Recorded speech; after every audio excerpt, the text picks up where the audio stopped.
the dull rumble of its tracks, the Abrams rolls into the village. The tank moves steadily, like a steamroller, slow but unstoppable. The loader operates smoothly, every movement honed to muscle memory. Ahead lies the house where Russian soldiers are holed up. From the opposite flank, a Bradley moves in. The maneuver is precisely calculated. The assault begins from both sides simultaneously. While one flank presses with armor and fire, the other clears houses where enemy infantry had taken cover. The Russians are disoriented. The Ukrainian offensive has taken them completely by surprise. Communications are down, command is absent, and soldiers scatter, hoping to hide in nearby houses. This strike is totally unexpected. Russian command believes the situation was under control. They anticipated, at most, a recon team, not a mechanized brigade equipped with Western armored vehicles, and certainly not a synchronized flanking assault. No, guys, this isn't a spontaneous firefight. This is a military operation, planned and executed by the book of modern warfare, and it's only just begun. Infantry follows behind the armor. Their task, clearing buildings. Assault groups move fast, enter, sweep, secure, house by house, street by street. The Bradley and Abrams keep advancing. They cut off enemy retreat routes and lay down intersecting fields of fire. Every window, every cover point, under aim. Russian troops try to hold their positions, but they can't form a defense in time. They don't understand where the attack is coming from or how fast it's moving. They're given no chance to regroup. Armor doesn't operate alone. Infantry follows close behind, covered by fire, armed and trained. This is a methodical sweep. The entire sector is cleared within hours. Ukrainian units take control. What follows now is close quarters combat, house by house, room by room. Clearing a village is a constant risk.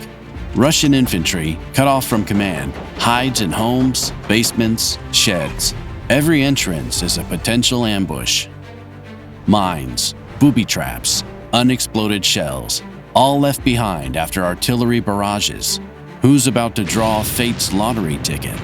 One wrong step and the group loses a fighter. Azov fighters move slowly, in unison. Every corner is checked. Each has his own, a sector of responsibility. There's no room for mistakes. And then, first contact. Enemy spotted. No time to think. The Ukrainian soldier calls for support. A bomber drone takes off, an agricultural drone refitted to carry heavy payloads. It approaches the target, hovers, and drops a mine with pinpoint accuracy. An explosion rings out. Yes, the enemy unit is destroyed. This precision is no accident. It's the result of training, coordination, and cold calculation under pressure. Ukrainian troops keep sweeping the houses. The next one, a 2-story building, windows blown out. Outside, silence. Inside, uncertainty. The unit moves with precision. Cover, breach, clear. Everyone knows their role. Some cover from outside. Others are first through the door. Inside, 3 Russian soldiers. They're spotted first. Given the chance to surrender, they refuse. The decision is immediate. A Ukrainian fighter tosses a grenade. Boom. Contact neutralized. They had a chance to live and go home, but they chose death. Well, that too is a part of war. Azov fighters don't seek revenge. They act strictly by the rules. There's no room for illusions here. At this stage of the battle, the occupiers have a simple choice: lay down your weapons or be destroyed. There could be anyone inside the building. That's why clearing it always relies on a cold safety protocol.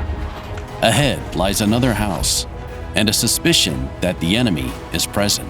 Contact could come at any moment. Azov fighters use under-barrel grenade launchers. This reduces the risk of close-quarters fighting and minimizes casualties. Every shot is pre-calculated.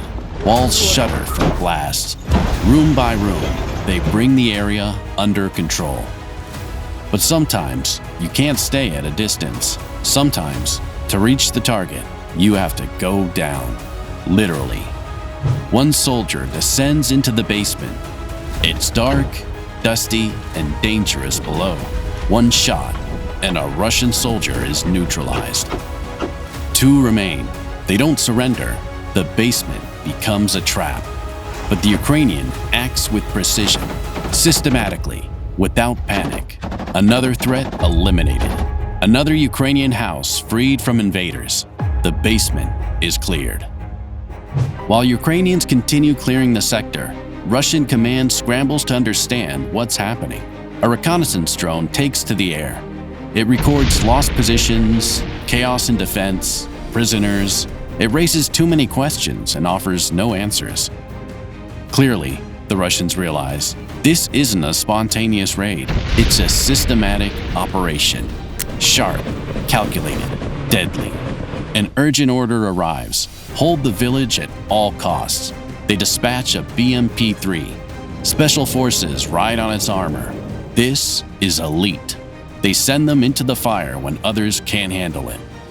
The BMP moves fast, unscouted, relying on surprise.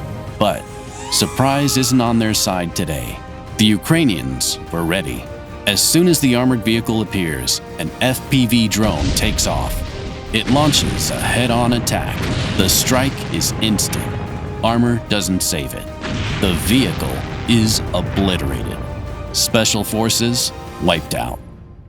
The ambush was flawless. Ukraine maintains the upper hand. This isn't defense, it's offense, on their terms. The fight isn't over. Another armored vehicle is spotted approaching across open terrain. Ukrainians lock in coordinates.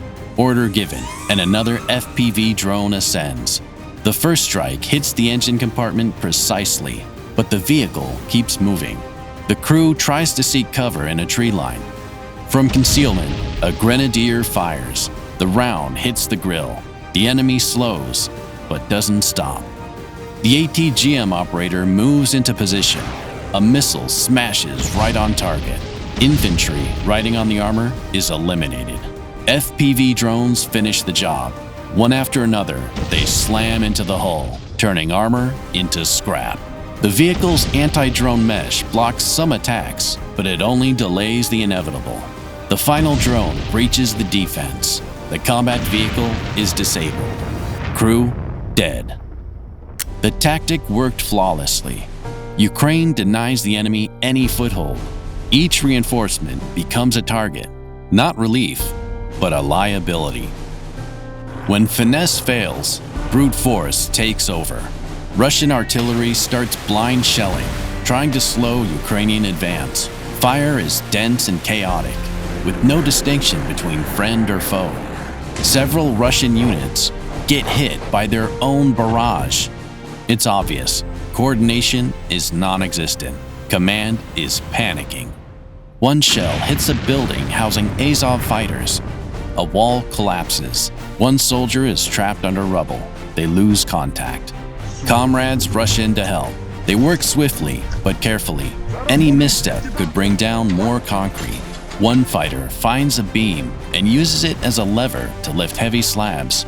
Silence, tension, strain. And finally, they free the wounded man. He's alive. But time is running out.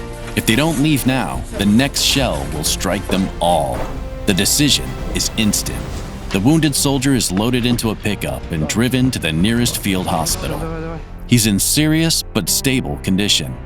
He survived, and his comrades continue to fight. The pickup speeds down a dirt track. Dust, potholes, a ruined village reflected in the rear view. In the back, an injured fighter clings on. Medics stand ready. Life is in their hands. He will come back. Not now, but he will return. At the front, the attack continues. House by house, street by street. The Azov fighters do not stop. Every step is a deliberate sweep. Every entry, a new threat, but they press forward. The village is almost secured. Only charred skeletal walls remain. The whole area looks like it was hit by a storm. But the Ukrainians don't slow down. They work decisively, silently, without panic. Their composure, discipline, and training are not mere style. They are the result of experience and love for their land. They are not just clearing a village, they are restoring it, one step at a time. One of the Russian soldiers survived. He was wounded, but help arrived in time. He was lucky. He was taken prisoner, alive, instead of being trapped under the rubble like his comrades. He simply raised his hands at the right moment and became one of the few who made the correct decision. Now his fate is to be exchanged for a Ukrainian fighter who also passed through hell but survived. A prisoner swap is not an act of goodwill. It's the rule of war, cold, practical, and necessary. The village is under control. The Ukrainian operation is complete. There were casualties, but not devastating ones. The main objectives were achieved. The enemy was pushed out, a key point liberated, and lives were saved. When everything is lost, the only option left is escape. A Russian armored vehicle carrying ammunition turns around and attempts to break out of the village under artillery fire, racing through the ruins at all costs. But the Ukrainians spot it almost immediately. A bomber drone is launched, manually controlled. The operator sees the target, senses the rhythm, waits for the moment. The bomb is released and hits precisely. Shrapnel rains down on the infantry. The camouflage net bursts into flames. Panic erupts. The soldiers leap off the moving vehicle. The armor offers them no protection anymore. A second mine falls right on the driver's hatch. The explosion is instantaneous. His body is pinned by a lever. The vehicle loses control and spins across the field. Dead machine stuck in its rotation until it finally stops. The final hit is the final one. The armor is torn apart in pieces. It's over. One of the survivors records everything on camera, a moment that speaks louder than words. It's the end, and it's live on air. The survivors flee into the forest. They hide behind trees, pressed to the ground. Radio communication is short, broken. They request evacuation. The answer: wait until dusk. It's the only way to avoid drones. Ukrainians sweep the area. Quadcopters hover overhead.